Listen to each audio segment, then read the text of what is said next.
근대사, 한반도 분단과 미군의 한반도 진주.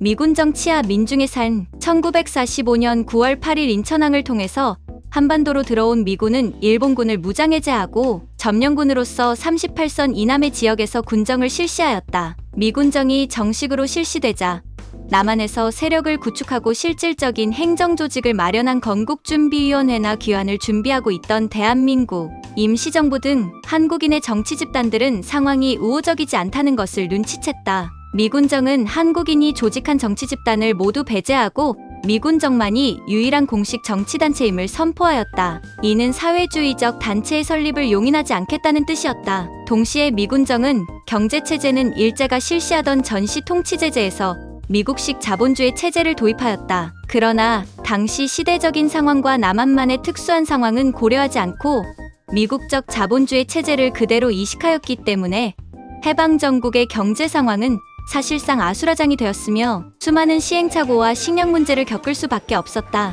많은 민중, 특히 서울 시민들은 많은 불만을 표출했으며 이러한 불만은 때때로 민중봉기라는 충돌로 나타나기도 했다. 해방 직후 농민과 노동자들은 일본인 지주나 기업가들이 본국으로 철수하면서 버려둔 생산시설을 입수했다. 일부 일본인들은 한국인 관리자에게 생산시설을 판매하기까지 했다. 그들은 일본인으로부터 인수한 자산을 자치적으로 관리와 경영을 하고 있었다. 그러나 미군정은 이러한 관리 등을 일체 인정하지 않고 이들의 토지나 공장을 적산으로 파악하여 모조리 몰수하였다. 동시에 이렇게 압수된 재산은 동양척식 주식회사 건물에 신항공사를 설치하여 관리하였다. 이러한 조치는 토지와 공장 등 일본인의 재산을 유상으로 인수했던 노동자와 농민들에게 큰 반감을 샀다. 해방 당시 한국 사회가 안고 있던 가장 큰 문제는 토지 문제였다. 남한 사회의 농민 절반 정도가 소작농이었으며 순수한 자작농은 10%에 불과했다. 게다가 소작농들은 50%가 넘는 높은 비율의 소작료를 내야 했다. 이런 고율의 소작료에 시달리던 소작농들은 해방이 되자 토지개혁을 요구하면서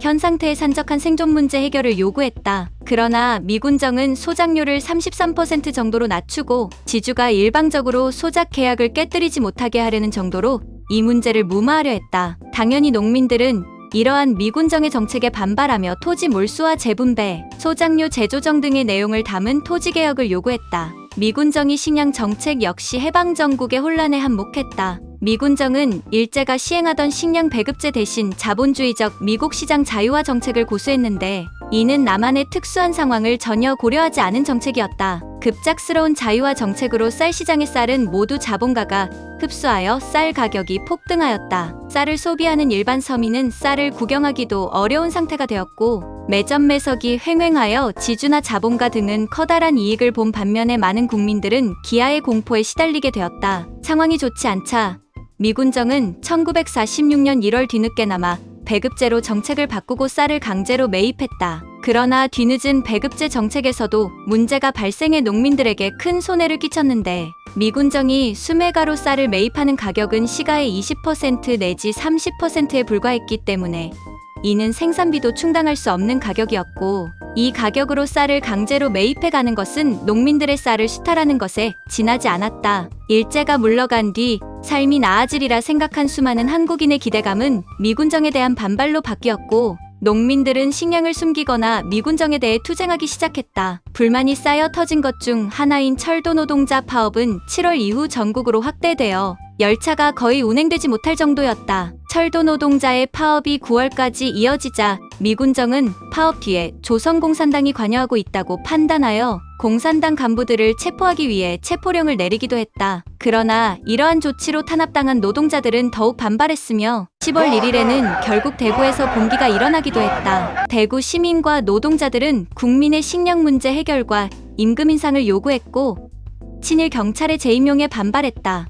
미군정은 대구에서 일어난 사태를 진정시키기 위해서 봉기를 무력으로 진압했다. 경찰이 시위 군중에게 총격을 가해 2명이 사망했다. 결국 일제강점기와 다를 것 없는 해방전국의 한국인들의 환상은 천천히 깨지기 시작했다.